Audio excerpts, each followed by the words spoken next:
Cemaatçilerinde TikTok yemez, yemeği çekir. Allah xeyir versin ha usta. Sağ ol anar. Diktatör elinde kaldı bu. Var yok. Dostu yaradır. Öyle indire TikTok çekir.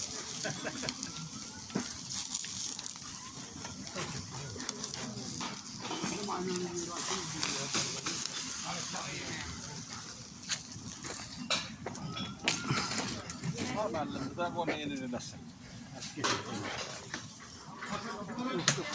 Şöyle yanlar. Mükemmel yap hadi. Ha bu Bakıda aşıq koymuyor ve qalamızı gelip gətir benimle. Burada aşıq tapılmırdı.